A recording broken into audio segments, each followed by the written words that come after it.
Pour cette nouvelle page été, direction le plateau du Somail entre le Tarn et l'Hérault. EDF a bâti après-guerre plusieurs barrages hydroélectriques pour fournir de l'électricité aux pays qui en avaient besoin. Ces lacs à vocation industrielle sont aujourd'hui devenus touristiques. Laurent Baumel et Yannick Le Ternier.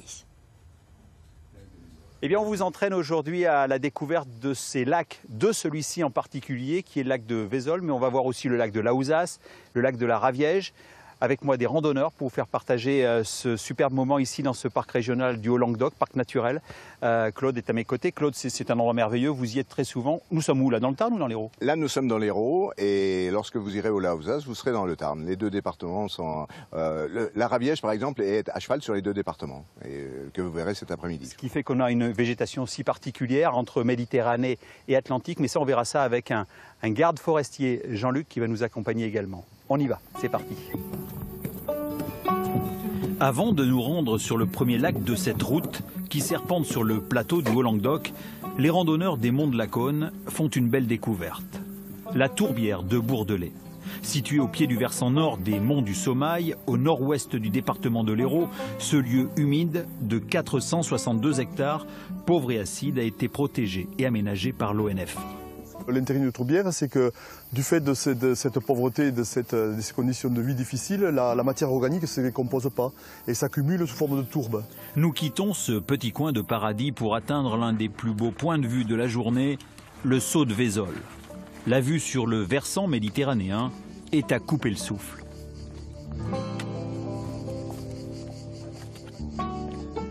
Alors si on avait un temps moins brumeux, on verrait la mer là.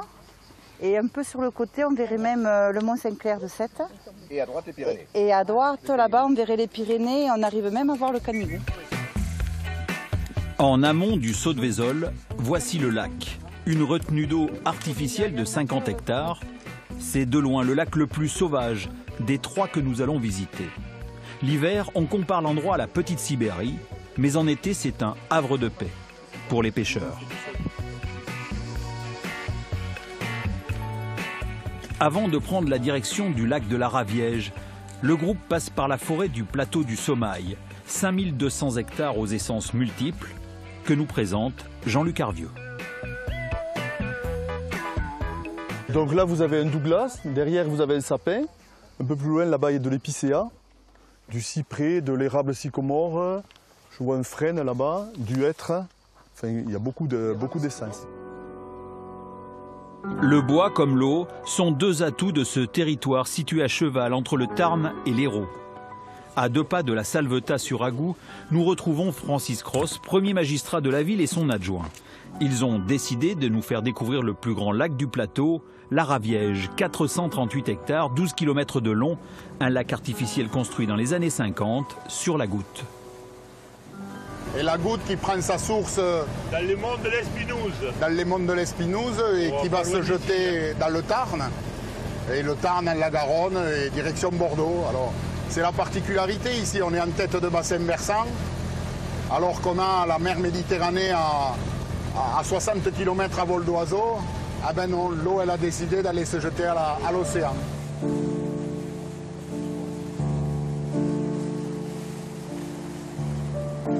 Je vous propose de quitter le lac de la Raviège, ce magnifique plan d'eau, pour nous diriger dans le Tarn, cette fois-ci à 10 km d'ici, au lac de Laouzas. Troisième et dernier lac de notre route. Un peu plus petit que la Raviège, le Laouzas est un lac de moyenne montagne qui produit également de l'électricité. Mais il a un secret. Son secret, c'est qu'il détourne les eaux du versant naturellement atlantique vers le versant turbiné Méditerranée. C'est-à-dire que ces eaux vont aller alimenter en électricité des villes comme Béziers, c'est ça? Alors, on peut le quantifier comme ça, mais comme ça va sur le réseau international, c'est pas vers Béziers. C'est l'eau qui va vers Béziers, mais l'électricité va partout sur le réseau international. Unique en France, la route des lacs du parc naturel régional du Haut-Languedoc, un patrimoine naturel aux eaux partagées.